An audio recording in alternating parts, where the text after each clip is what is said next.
Contrary to popular perception, desertification is not the loss of land due to desert or sand dune movement. It refers to land degradation resulting from climatic variations and human activities. It is not a natural process. It is the result of mankind's actions.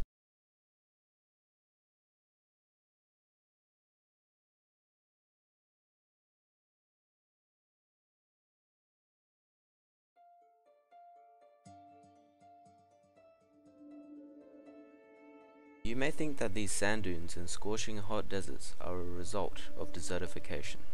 Yes, thousands of years ago, this may have been a fertile land plagued by desertification. However, a more recent case of this epidemic looks a bit more like this.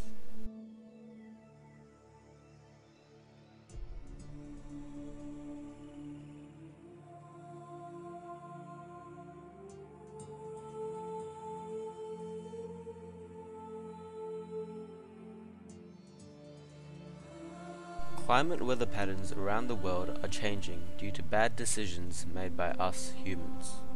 Global warming, deforestation. But now, a new problem has surfaced: desertification. Only about a third of our world is actually land, the other part being water. Half of this land has already been desertified. In the remaining half, 80% of it has been urbanized. This means that in total, only about 3% of our world's surface area is actually capable of producing crops. Many areas in third world countries are already experiencing problems with famine and poverty. Fertile land can be sparse and expensive. In this sense, desertification is one of the biggest problems, as fertile land can disappear in a matter of just a few years. One of the biggest causes for this is caused by us. Farmers often grow and stock up their cattle and other farm animals. As herds get bigger, more vegetation is needed to feed the animals. This causes overgrazing. Overgrazing means that vegetation is being consumed faster than the rate at which it can grow. Over time, this means an area's vegetation is depleted. Less vegetation for the animals means that they need to get their nutrients from elsewhere. Instead of grazing on the grass, some animals begin to rip out the roots of the plants for extra nutrients. Plant roots serve a double purpose. They not only gather nutrients for the plants, but also bind the soil to the land and protect it from erosion. When the roots are gone due to overgrazing, topsoil, which is required for farming, dries and gets blown away by the wind. If there is a strong enough wind, the now loose soil can be brewed into a dust storm.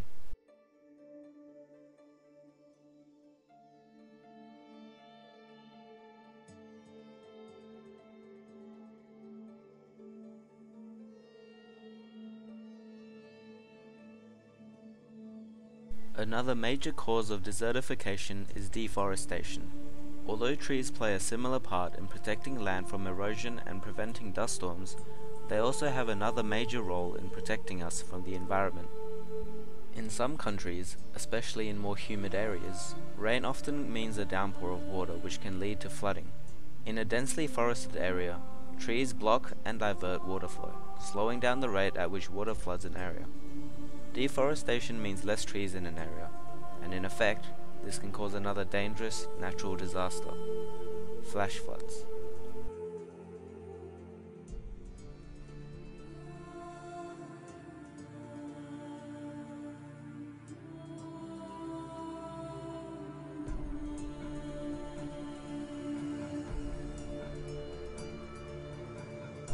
Although flash floods and dust storms are prevalent problems caused by desertification, there is an even harsher, long-term effect which can have a disastrous outcome. When vegetation such as trees and grass are no longer covering the soil, the land is now open to the dry heat. As the land itself dries, the wind that is no longer protected against by vegetation slowly erodes the exposed land. By this point, all nutritional soil is lost and the land becomes irreparable. As a result, no crops can be grown, and most, if not all, vegetation dies. Animals can no longer sustain themselves in the environment, and humans can no longer create enough food for themselves. Incorrect irrigation is also a major cause of desertification. This is due to the leakage often associated with incorrect irrigation. The leakage causes the water table to rise, reaching layers of soil which have big buildups of salt. The risen water table mobilizes this buildup and spreads the salt across a larger area, slowly but surely reaching nearby water sources. As salinity levels rise in the area, vegetation is unable to cope and dies off, creating some of the same effects as overgrazing and deforestation. These dangerous salinity levels can also affect nearby plants. If these plants are native and they only grow in that area, extinction of these plants is also a big risk.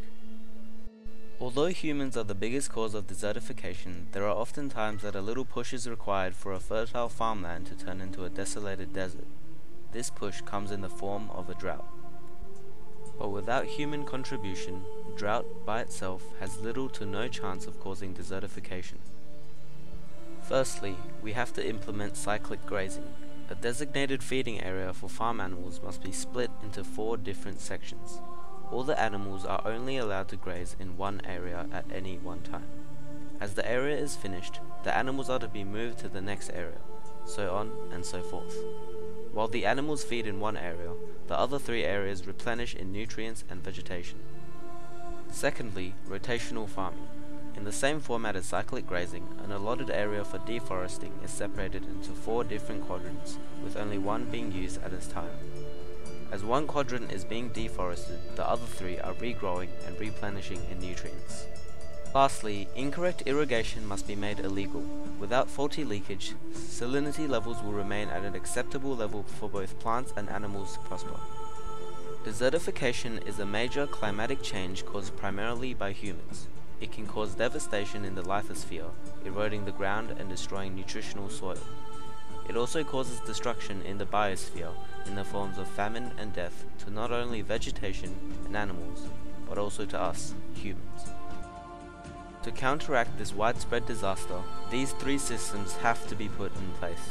If not, would pictures of the Earth no longer be mostly blue and green, but rather blue and yellow?